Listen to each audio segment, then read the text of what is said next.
Hello ladies and gents, and you join me on the 60th anniversary of the Great Train Robbery. We'll discuss the history and that of it, what happened first, and then you'll be seeing the location itself where the robbery took place, and then we'll take you to Leatherslade Farm eventually in the video. But the Great Train Robbery itself, at around 3:30 AM on the 8th of August 1963, a gang of armed criminals boarded a Royal Mail train en route to Euston Station in London. Dangerous and organised, they escaped with a staggering 2.6 million in that time, 50 million approximately in today's money. This is a 10-year-old description, so most recent estimates say 60 to 62 million in today's money. Up until this time, Britain had a proud record of operating a vast rail network without a major robbery. The robbery stunned the nation because of the enormous amount of money stolen. It was also captured their imagination, as the highly organised style of the robbery sounded more like a Hollywood script.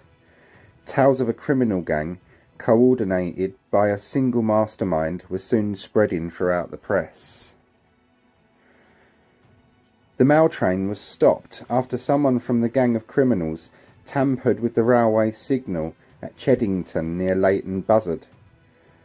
On reaching the tampered signal light, the train stopped, and the train fireman jumped from the train to the nearest railway telephone.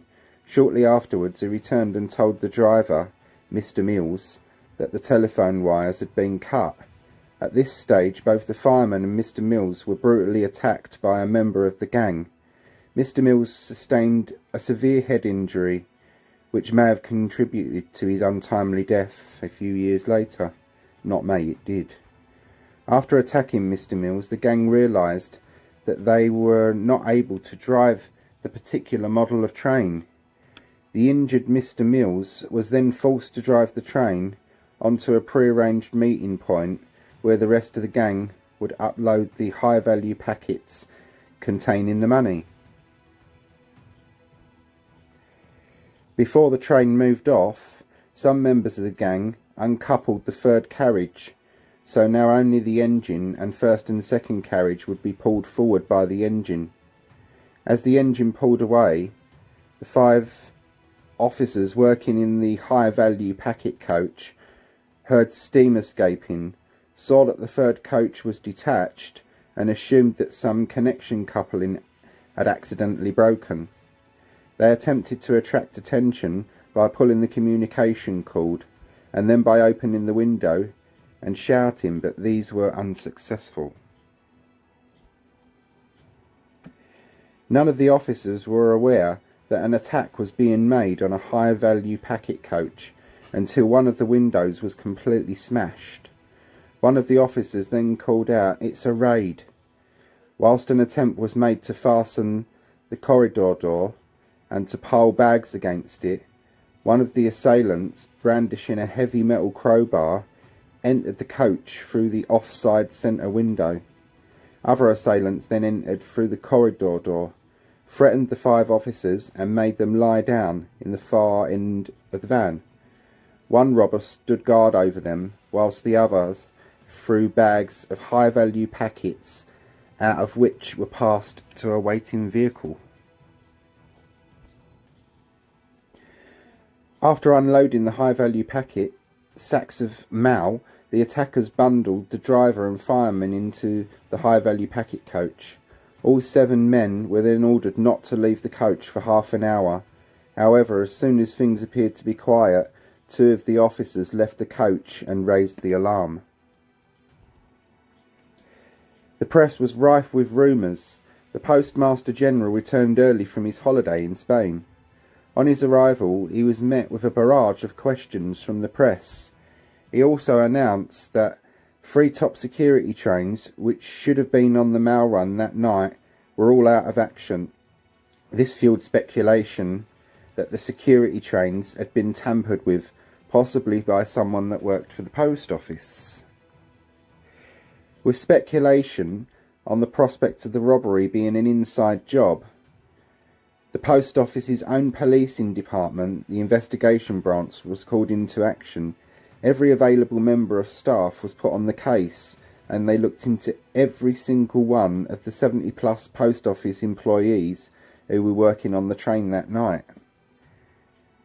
The most immediate job for the investigation branch was to find out the exact amount of money stolen. This had several purposes. Firstly, to help track down the culprits. Secondly, pardon me, to curtail the speculative reports that were circulating. Thirdly, the banks needed to know how much money they had lost. The task was a mammoth one, covering no fewer than 663 high-value packets posted by different banks in different towns and cities throughout England, Scotland and Wales.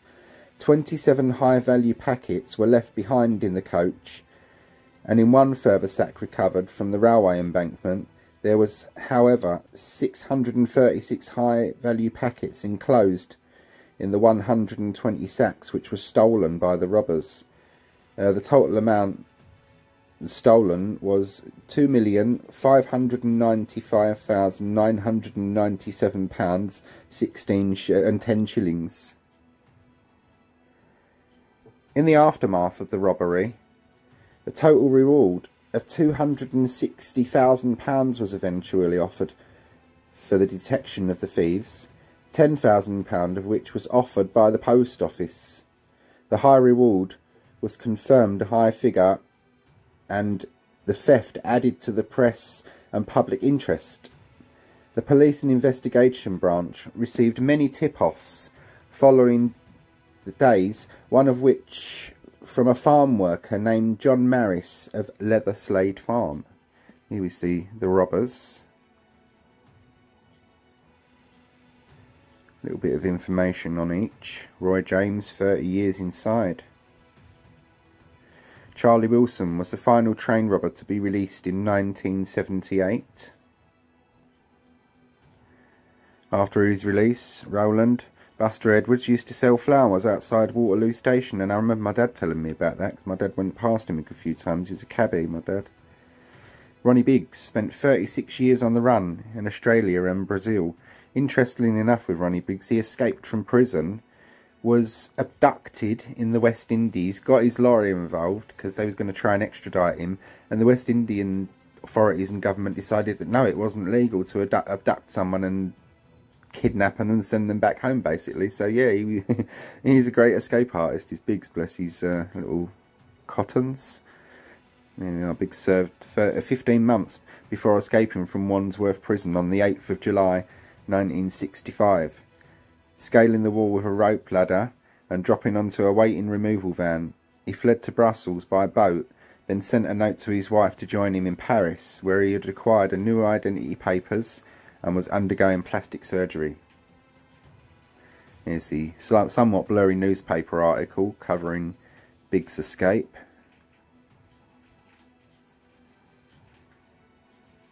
And here are the men themselves.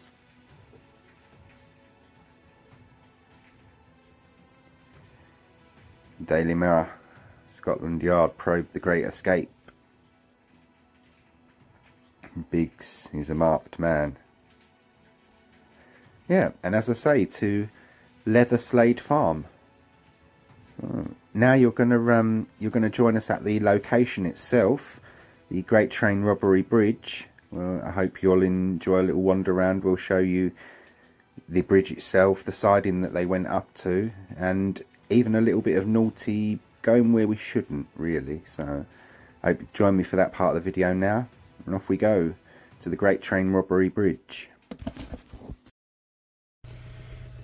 Good evening, ladies and gents, and you join me at Train Robbers Bridge, Leighton Buzzard, where the Great Train Robbery occurred. And in today's money, £67 million was stolen.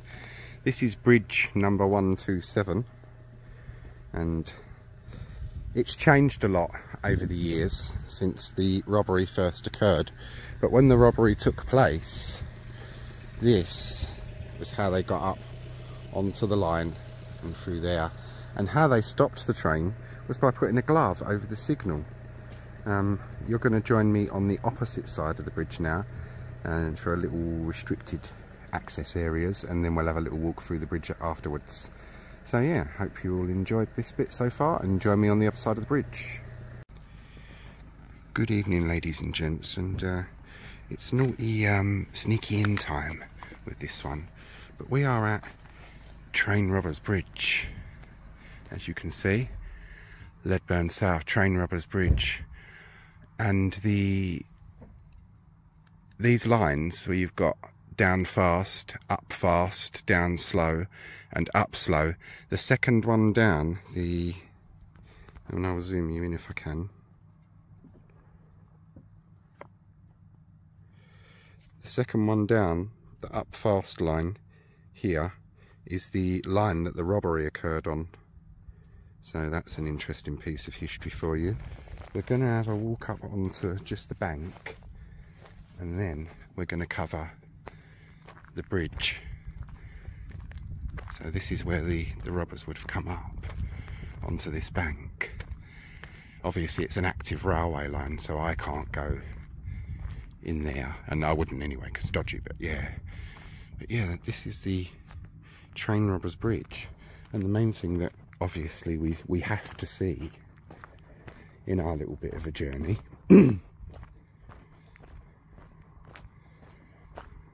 is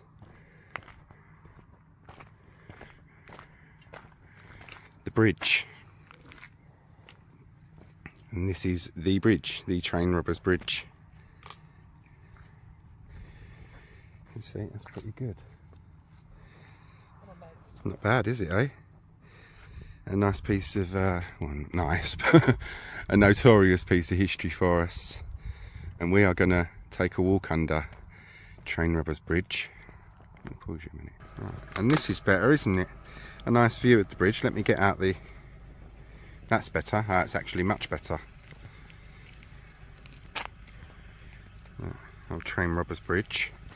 And we'll be going over the other side of this in a minute, but I'll just walk you to the edge of it so you can see it. Bridge number 127.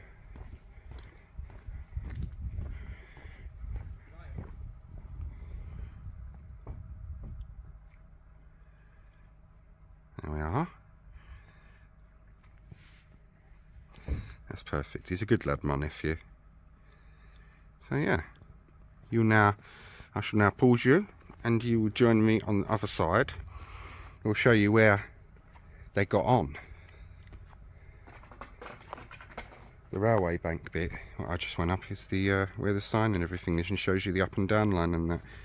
So yeah, joining us on the other side.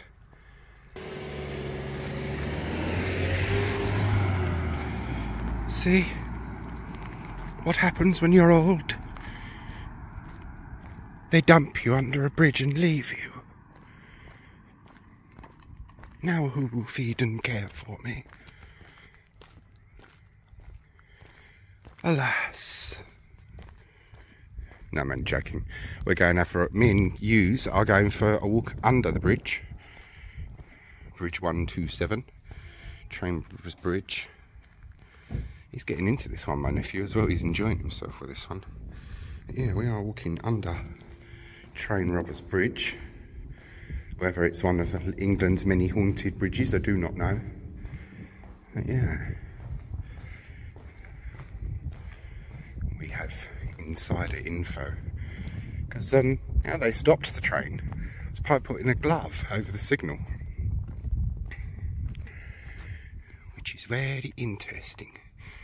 Cool. I say this for the flash on my phone. It does wonders with this glowy stuff, whatever it may be called, neon signs.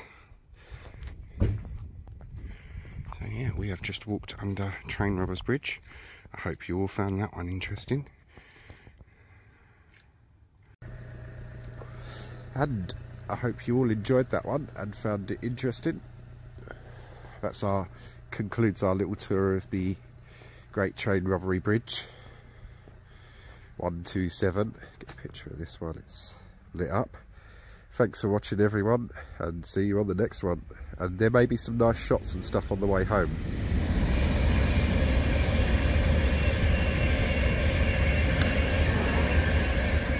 Oh, how charming. It's perfect. Everything, down to the last detail. Yeah, because we go through some nice villages, so if we can get the right light and stuff, we'll see. If not, hope you all enjoyed it. If not, see you soon. There we are. You've just seen the history, discussed the robbery. We've just visited the location in the flesh, so to speak. And here are just some old shots from the time. And these are police evidence photographs. This shows the bag that they found on the siding, and this is, look at the money there, look.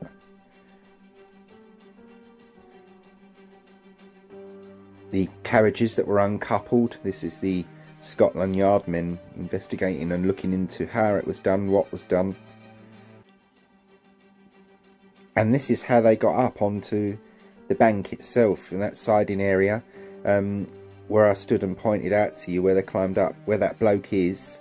This is that, but obviously back in the 1960s it's a bit different now because it's fenced off and it hasn't got that big bank wall in there. It's been levelled flatter, a bit flatter. But yeah, this was the location, how they got back up onto there, all the police cars and everything around. When we went through the gate in my bit of video, the naughty bit, where we went towards the railway siding, this is that location. I didn't get this close, one because it is dangerous, and two, it is well known if the train drivers or anyone, operatives, see someone on the railway sidings, they may stop the train or they will call it in as a report. So yeah, better safe than sorry. But this is the locations, how they got up onto the bank. Look, you can see where those blokes are down there, and that car up and on. And where this train is coming along, this is the location itself. Coming up towards it. And this is the bridge. It hasn't changed much, as you can see, like from my bit of the video to this, other than the embankment wall that's towards the left where that car is. I mean, that's different now because it's flatter. But yeah. And these are some of the newspaper articles from the time.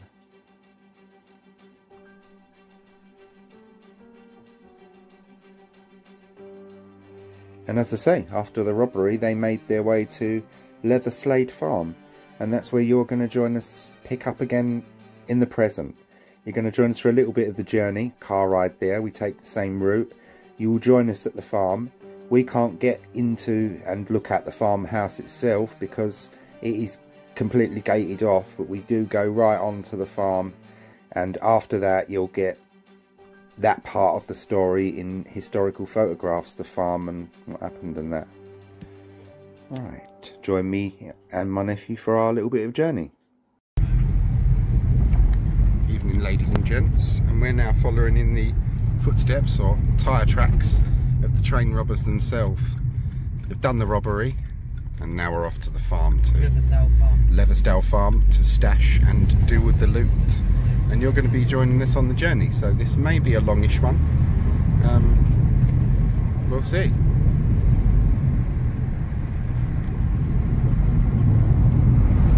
We're in pretty nice countryside.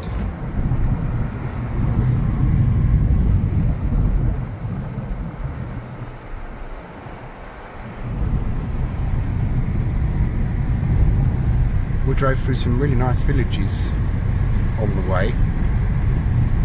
I may pause you at intervals and whatnot. I don't suppose you want to.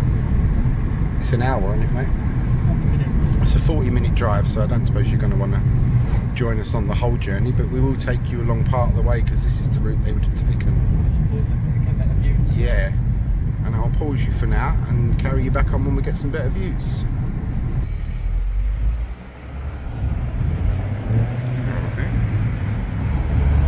Can't see them that great in the dark, ladies and gents, but you go through some nice little villages and that, some lovely little houses and stuff and stuff.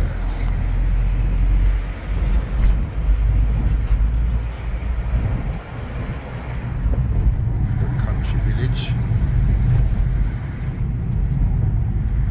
This old pub there.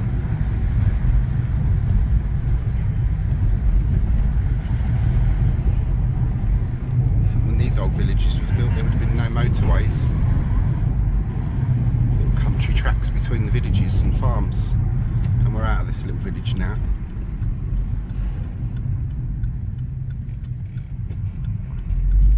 Salisbury we're off to. So I'll pause you and carry you back on because it's country lanes again now. I don't know whether you like dark country lanes or not. They used to terrify me when I was a kid. We are in Whitechurch, Buckinghamshire, and we're about 10 minutes away from the location. And we're going through some lovely villages, as you can see. Or village, rather. Whitehurst, such bitties.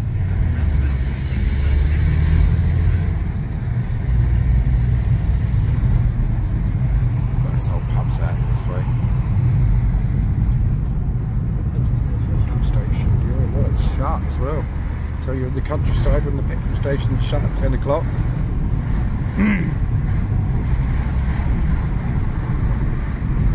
How's everyone's weekends going? Hope you're all well. Everyone's back to, a lot of you's back to work tomorrow and stuff and whatnot. Hope you're going to enjoy the content. We've had our East Ham tour, haven't we? We're not quite finished with that one yet, and this is a little something different. So we both enjoyed. It's nice to get out and do something different, or what my nana was called, or have a ride out. And it's a Sunday as well, so she would highly approve. But yeah, mate, you followed a family tradition there, but a Sunday ride out. These roads are very narrow, and some of the cars, their lights are really bright. It dazzles you. It dazzles me.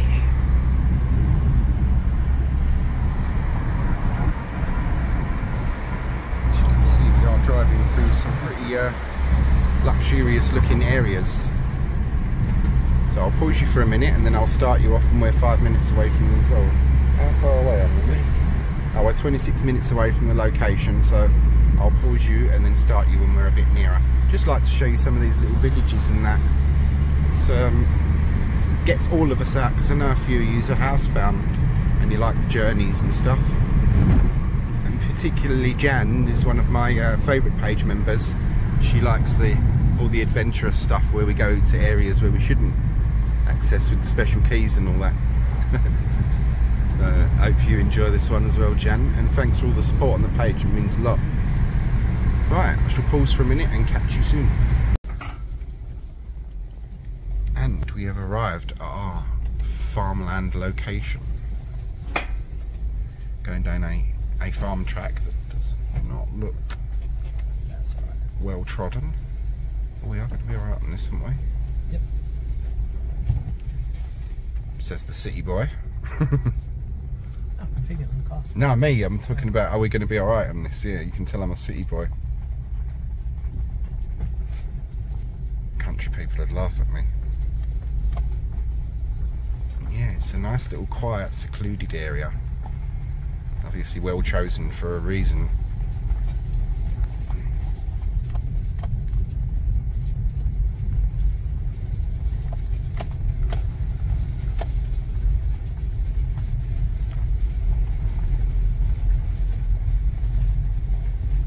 Tucked away, isn't it?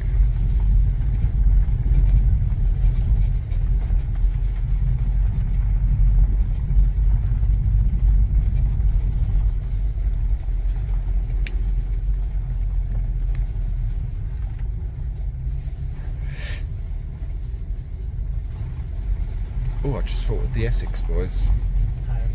I'm going to go to that one next. Yeah, that'd be an interesting one to do.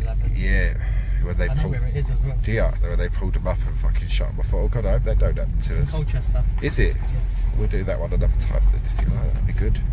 Make a day of that one, can't we? Or a night of that one. I like these little nighttime wanderings out. What's that? My seatbelt. Oh, God for that. We thought I broke the car? No, I thought something was wrong. We were breaking down or something. I got tools. You worked as a fucking mechanic. What am I worrying about? No wonder Lenny just called me Panicking Percy. I think I'm bad. I thought I was bad. No, you panic about things. I panic about health. Nah, see, mine's things.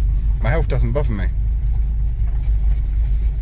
And this is the farm. Very interesting. Something in my ear.